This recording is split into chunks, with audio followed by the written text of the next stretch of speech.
व्रत के विषय में अनेक ज्ञातव्य बातें। अग्निदेव कहते हैं, वशिष्ठ जी, अब मैं तिथि, वार, नक्षत्र, दिवस, मास, ऋतु, वर्ष तथा सूर्य संक्रांति के अवसर पर होने वाले स्त्री पुरुष संबंधी व्रत आदि का क्रमशः वर्णन करूंगा। ध्यान देकर सुनिए।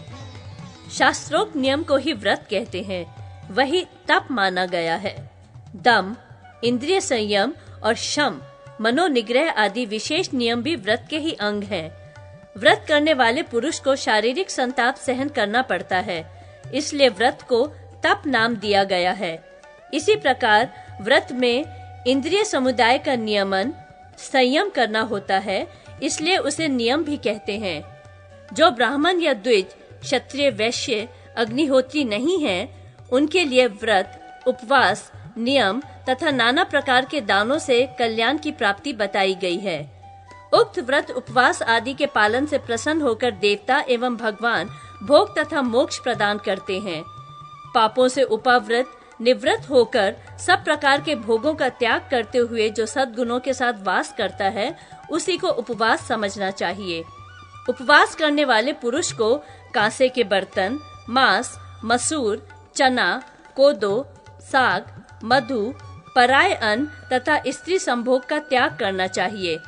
उपवास काल में फूल, अलंकार, सुंदर वस्त्र, धूप, सुगंध, अंगराग, दांत धोने के लिए मंजन तथा दातौन, इन सब वस्तुओं का सेवन अच्छा नहीं माना गया है। प्रातः काल जल से मुंह धो कुल्ला करके पंचगव्य लेकर व्रत प्रारंभ कर देना चाहिए। अनेक बार जल पीने, पान खाने, दिन में सोने तथा मैथुन करने से उपवास व्रत दूषित हो जाता है। क्षमा, सत्य, दया, दान, शौच, इंद्रिय संयम, देव पूजा, अग्निहोत्र, संतोष तथा चोरी का अभाव, ये 10 नियम सामान्यतः संपूर्ण व्रतों में आवश्यक माने गए हैं। व्रत में पवित्र ऋचाओं को जपे और अपनी शक्ति के अनुसार हवन करे। व्रती पुरुष प्रतिदिन स्नान तथा परिमित भोजन करे। गुरु, देवता तथा ब्राह्मणों का पूजन किया करे। क्षार, शहद, नमक, शराब और मांस को त्याग दे। तिल, मूंग आदि के अतिरिक्त धान्य भी त्याज्य हैं।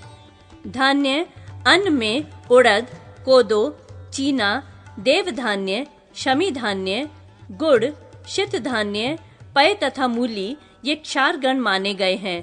व्रत में इनका त्याग कर देना चाहिए। धान, साठी का चावल, मूंग, मटर, तिल, जौ, सांवा, तिन्नी का चावल और गेहूं आदि अन्न व्रत में उपयोगी हैं। कुम्हड़ा, लौकी, बैंगन, पालक तथा पूतिका को त्याग दें। चरु, भिक्षा में प्राप्त अन्न, सत्तू के दाने, साग, दही, घी, दूध, सांवा, अघनी का चावल, तिन्नी का चावल, जौ का हलवा तथा मूल तंडुल, ये हविष्य माने गए हैं। इन्हें व्रत में, नक्त व्रत में तथा अग्निहोत्र में भी उपयोगी बताया गया है। अथवा मांस, मदिरा आदि अपवित्र वस्तुओं को छोड़कर सभी उत्तम वस्तुएं व्रत में हितकर हैं। प्राजापत्य व्रत का अनुष्ठान करने वाला द्विज 3 दिन केवल प्रातः काल और 3 दिन केवल संध्या काल में भोजन करे। फिर 3 दिन केवल बिना मांगे जो कुछ मिल जाए उसी का दिन में एक समय भोजन करे। उसके बाद 3 दिनों तक उपवास करके रहे। इस प्रकार ये 12 दिनों का व्रत है। इसी प्रकार अतिक्रच्छ्र व्रत का अनुष्ठान करने वाला द्विज पूर्ववत 3 दिन प्रातः काल, 3 दिन सायंकाल और 3 दिनों तक बिना मांगे प्राप्त हुए अन्न का एक एक ग्रास भोजन करे तथा अंतिम दिनों में उपवास करे। गाय का मूत्र, गोबर, दूध, दही, घी तथा कुश का जल, इन सबको मिलाकर प्रथम दिन पिए। फिर दूसरे दिन उपवास करे। यह सांतपन क्रच्छ नामक व्रत है।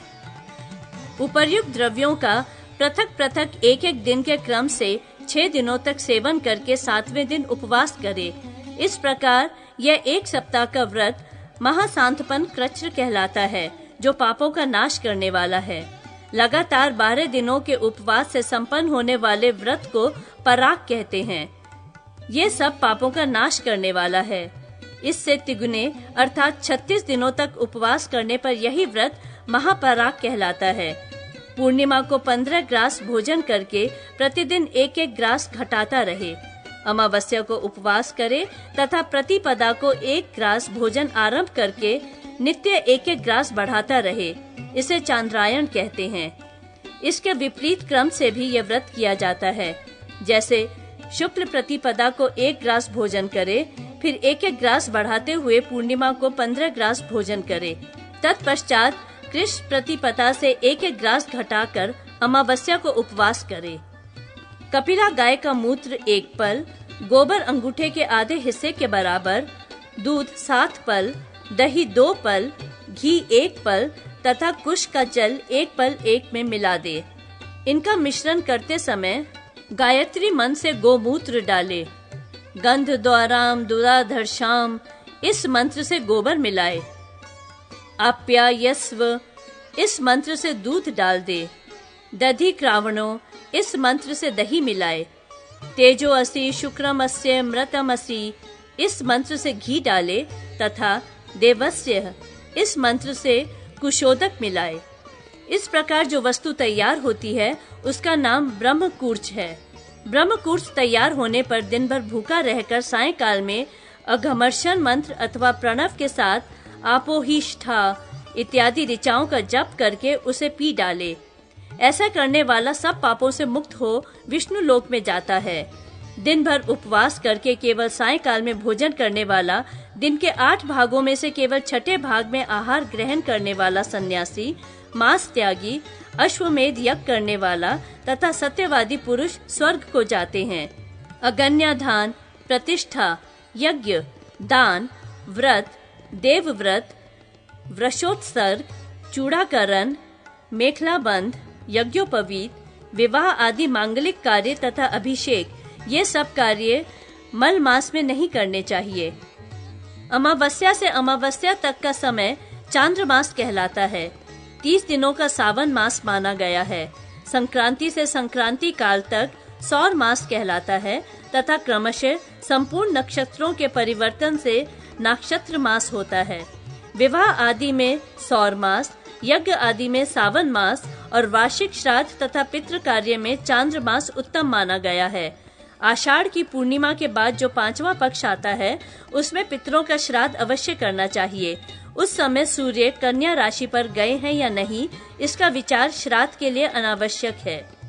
मासिक तथा वार्षिक व्रत में जब कोई तिथि 2 दिन की हो जाए तो उसमें दूसरे दिन वाली तिथि उत्तम जाननी चाहिए और पहली को मलिन।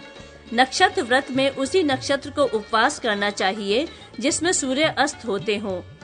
दिवस व्रत में दिन व्यापिनी तथा नक्त व्रत में रात्रि व्यापिनी तिथियां पुण्य एवं शुभ मानी गई हैं। द्वितीया के साथ तृतीया का, चतुर्थी पंचमी का, षष्ठी के साथ सप्तमी का, अष्टमी नवमी का, एकादशी के साथ द्वादशी का, चतुर्दशी के साथ पूर्णिमा का तथा अमावस्या के साथ प्रतिपदा का वेद उत्तम है। इसी प्रकार षष्ठी, सप्तमी आदि में भी समझना चाहिए। इन तिथियों का मेल महान फल देने वाला है। इसके विपरीत अर्थात प्रतिपदा से द्वितीया का, तृतीया से चतुर्थी आदि का जो युग्म भाव है वह बड़ा भयानक होता है। वह पहले के किए हुए समस्त पुण्य को नष्ट कर देता है। राजा, मंत्री तथा व्रतधारी पुरुषों के लिए विवाह में, उपद्रव आदि में, दुर्गम स्थानों में, संकट के समय तथा युद्ध के अवसर पर तत्काल शुद्धि बताई गई है। जिसने दीर्घ काल में समाप्त होने वाले व्रत को आरंभ किया है, वह स्त्री यदि बीच में रजस्वला हो जाए तो वह रज उसके व्रत में बाधक नहीं होता। गर्भवती स्त्री, प्रसव गृह में पड़ी हुई स्त्री अथवा रजस्वला कन्या जब अशुद्ध होकर व्रत करने योग्य न रह जाए तो सदा दूसरे से उस शुभ कार्य का संपादन कराए। यदि क्रोध से, प्रमाद से अथवा लोभ से व्रत भंग हो जाए तो 3 दिनों तक भोजन न करें अथवा मूंड मुड़ा लें। यदि व्रत करने में असमर्थता हो तो पत्नी या पुत्र से उस व्रत को करावें। आरंभ किए हुए व्रत का पालन जनना शौच तथा मरना शौच में भी करना चाहिए। केवल पूजन का कार्य बंद कर देना चाहिए। यदि व्रती पुरुष उपवास के कारण मूर्छित हो जाए तो गुरु दूध पिलाकर या और किसी उत्तम उपाय से उसे होश में लाए।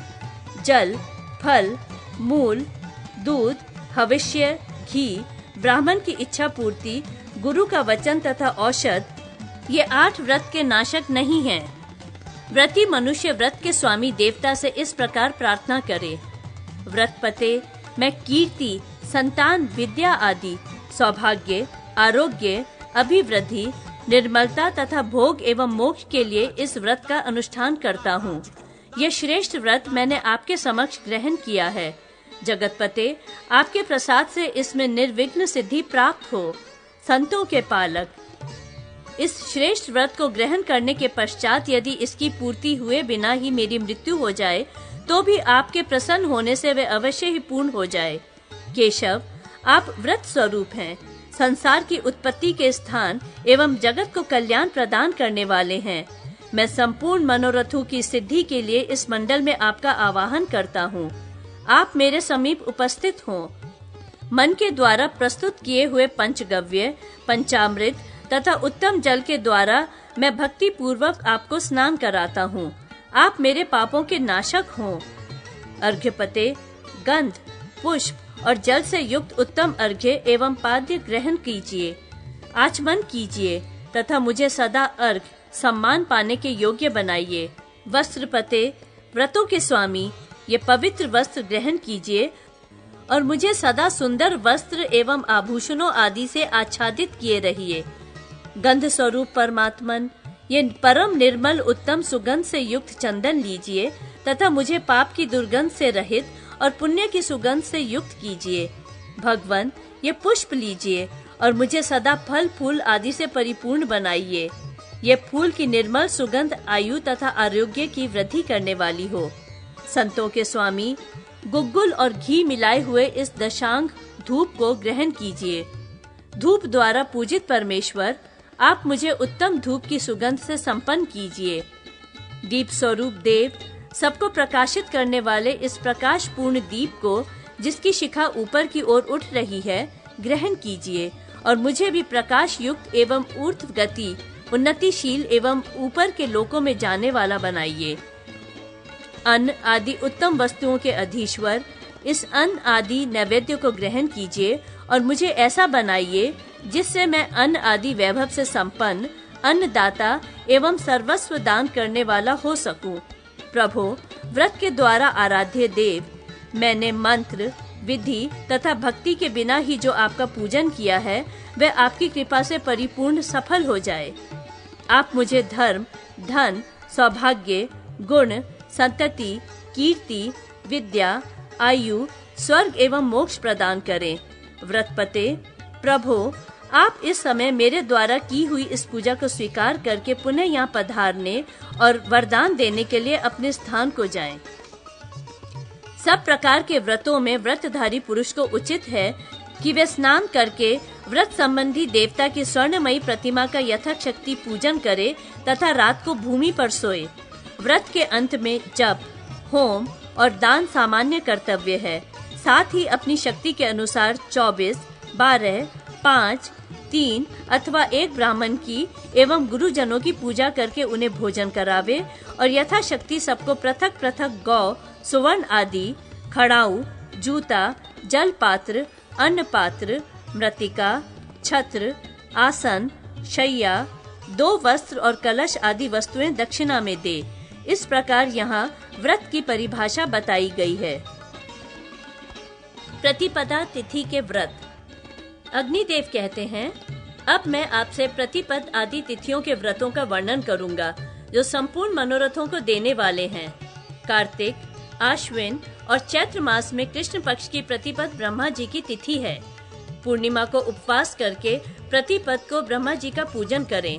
पूजा ओम तत्सत ब्रह्मणे नमः इस मंत्र से अथवा गायत्री मंत्र से करनी चाहिए। यह व्रत 1 वर्ष तक करें। ब्रह्मा जी के सुवर्णमय विग्रह का पूजन करें, जिसके दाहिने हाथों में स्फटिकाक्ष की माला और श्रुवा हो तथा बाएं हाथों में श्रुक एवं कमंडलू हो। साथ ही लंबी दाढ़ी और सिर पर जटा भी हो। यथाशक्ति दूध चढ़ावे और मन में ये उद्देश्य रखे कि ब्रह्मा जी मुझ पर प्रसन्न हो। यूं करने वाला मनुष्य निष्पाप होकर स्वर्ग में उत्तम भोग भोगता है और पृथ्वी पर धनवान ब्राह्मण के रूप में जन्म लेता है। अब मैं धन्य व्रत का वर्णन करता हूँ। इसका अनुष्ठान करने से अधन्य भी धन्य हो जाता है। पहले मार्गशीर्ष मास की प्रतिपद को उपवास करके रात में अग्नये नमः इस मंत्र से होम और अग्नि की पूजा करें। इसी प्रकार 1 वर्ष तक प्रत्येक मास की प्रतिपद को अग्नि की आराधना करने से मनुष्य सब सुखों का भागी होता है। प्रत्येक प्रतिपदा को एक भुक्त दिन में एक समय भोजन करके रहे। साल भर में व्रत की समाप्ति होने पर ब्राह्मण कपिला गौ दान करे। ऐसा करने वाला मनुष्य वैश्वानर पद को प्राप्त होता है। यह शिखी व्रत कहलाता है।